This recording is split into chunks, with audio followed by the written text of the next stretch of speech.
disse a palavra do Senhor: olhai para mim e sede salvos, vós todos os termos da terra, porque eu sou Deus e não há outro. Olhai para mim e sede salvos, vós todos os termos da terra, porque eu sou Deus e não há outro.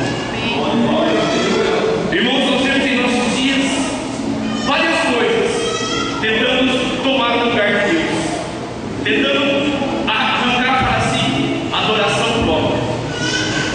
Mas entre todos esses deuses com nome minúsculo que nós ouvimos pronunciar por aí, eu posso te garantir uma coisa com toda convicção e certeza: só existe um Deus que é verdadeiro e que pode mudar o mundo da nossa história. Só existe um Deus que é o soberano, o Criador de todas as coisas, e que possui em sua mão todo o poder e toda a autoridade.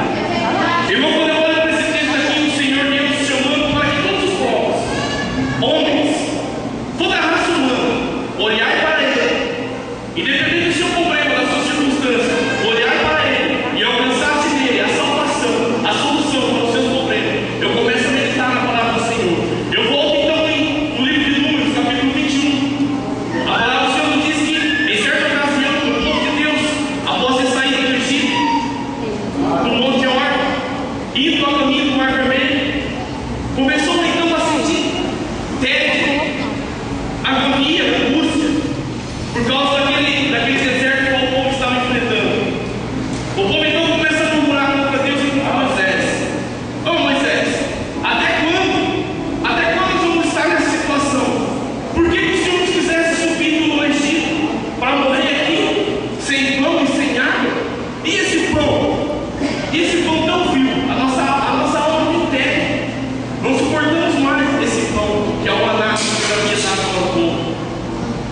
Aquela palavra, então, irmão, não foi para magoar o homem, o profeta, o servo de Deus que estavam para conduzir o povo. Aquela palavra foi diretamente no coração de Deus e entristeceu ao Senhor, pelo fato que Deus pegou e enviou serpentes, cobras venenosas, serpentes ardentes no meio do povo, para que picasse o povo, para que o povo então visse que existia um Deus no céu, que era um Deus zeloso e era um Deus que cuidava do seu povo. O povo, na sua ingratidão, não reconheceu o Deus que eles estavam servindo.